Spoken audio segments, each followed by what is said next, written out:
رسول کریم صلی اللہ علیہ وسلم نے ارشاد فرمایا، اگر تم میں سے کسی شخص کے دروازے کے سامنے سے نہر گزرتی ہو اور وہ دن میں 5 مرتبہ وہاں سے غسل کرتا ہو، صحابہ مجھے بتاؤ اس کے بدن پہ کوئی میل کچیل رہے گا؟ تو صحابہ نے عرض کی، اے اللہ کے رسول، اس کے بدن پہ کوئی میل کچیل نہیں رہ سکتا جو دن میں 5 مرتبہ غسل کرتا ہے۔ فرمایا یہ 5 نمازوں کی مثال ہے، جو 5 نمازیں پڑھتا ہے اس کے بدن پہ گناہوں کا میل نہیں رہتا ہے، اللہ اسے ستھرا کر دیتا ہے، اسے پاک کر دیتا ہے۔ ایک نماز سے لے کر دوسری نماز کا وقت، درمیان میں جتنا وقت ہے اس کے جتنے گناہ ہیں، دوسری نماز ان گناہوں کا کفارہ ہے۔ حضرت سلمان فارسی اور حضرت ابو عثمان سفر پہ جا رہے تھے، پت جھڑ کا موسم تھا، ایک درخت آیا جس کے پتے زرد ہو گئے تھے، تو حضرت سلمان فارسی نے شاخ پکڑی اور جھٹکا دیا، سارے پتے گر گئے۔ تو کہا، ابو عثمان تو نے مجھے پوچھا نہیں کہ یہ میں نے کیوں کیا ہے؟ حضرت ابو عثمان نے کہا، میں نے نہیں پوچھا، آپ بتائیں آپ نے ایسا کیوں کیا ہے؟ تو حضرت سلمان فارسی کہنے لگے، ایک دن میں رسول اللہ کے ساتھ تھا، سفر پہ تھا، ایسے ہی ایک درخت آیا جس کے پتے زرد ہو چکے تھے، حضور نے شاخ پکڑی، جنبش دی، جھٹکا دیا، پتے گر گئے۔ حضور نے مجھے دیکھا اور کہا، اے سلمان تو نے مجھے پوچھا نہیں کہ میں نے ایسا کیوں کیا ہے؟ تو میں نے کہا، بندہ نواز آپ بتا دیں آپ نے ایسا کیوں فرمایا ہے؟ فرمایا، سلمان جس طرح میں نے اس شاخ کو جنبش دی اور اس پر کوئی بھی پتا نہیں رہا، سارے گر گئے، جب بندہ نماز کے لیے کھڑا ہو جاتا ہے بدن کے سارے گناہ جڑ جاتے ہیں۔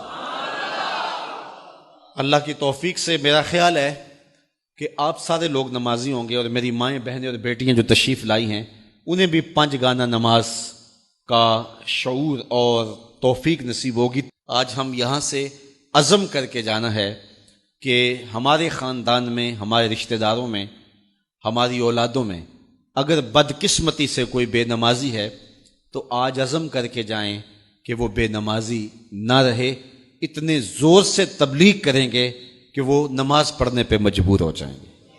یہ اولاد کے ساتھ ہمدردی نہیں ہے، ساری رات اولاد جاگتی رہے اور جب نماز کا وقت آ جائے تو ماں کہتی ہے، بیٹے سو جا، اب تو اذان کا وقت ہو گیا، حالانکہ چاہیے تھا کہ اب تو اٹھ جا، اب اذان کا وقت ہو گیا ہے، لیکن ماں اس وقت اگر سلا دے تو کیا یہ گوارا کرتی ہے کہ میرا بیٹا جہنم کی آگ میں جلے؟ ماں اپنی اولاد کو جگائے، اس سے ہمدردی یہ نہیں ہے کہ اب اس کو سونے دے، بیچارہ ساری رات جاگتا رہا ہے۔ ساری رات جاگنے کا اسے حکم کس نے دیا تھا؟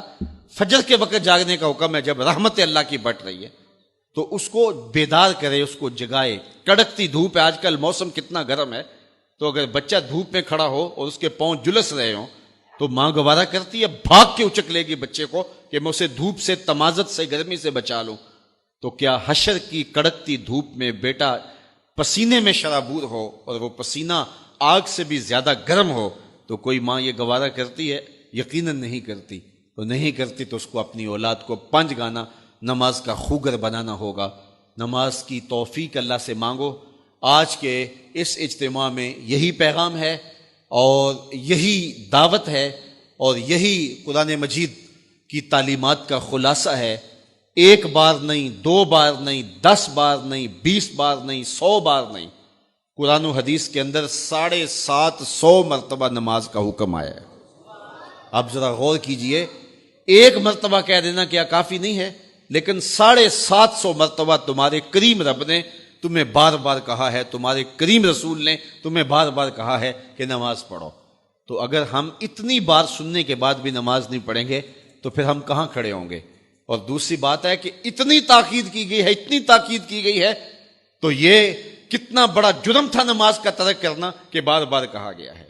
جب آگے سامنے آگ جل رہی ہو اور کوئی دوڑ کے چھلانگ لگانا چاہ رہا ہو تو پھر ماں کی ممتا اتنی ہوتی ہے کہ اس کو 100 بار بھی روکنا پڑے تو بچے کو روکتی ہے، اس لیے وہ جانتی ہے کہ آگے آگ ہے، اور اگر میں اس کو نہ روک پائی تو سیدھا آگ میں چھلانگ لگائے گا۔ اللہ ماں سے بھی زیادہ پیار کرتا ہے، رسول اللہ ماں سے بھی زیادہ پیار کرتے ہیں، اس لیے 1 بار نہیں، 2 بار نہیں، 10 بار نہیں، 100 بار نہیں، 750 مرتبہ کہا کہ تمہاری نماز نہیں چھوٹنی چاہیے۔ تو سونے سے قبل 5 انگلیاں بھی گن لو اور 5 نمازیں بھی گن لو۔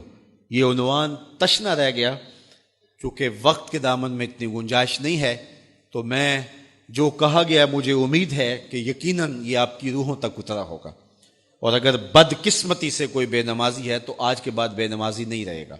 اور ہم اپنے ماحول میں اپنی اولاد سے اگر پیار کرتے ہیں، حقیقی پیار ہمیں، تو پھر ان کو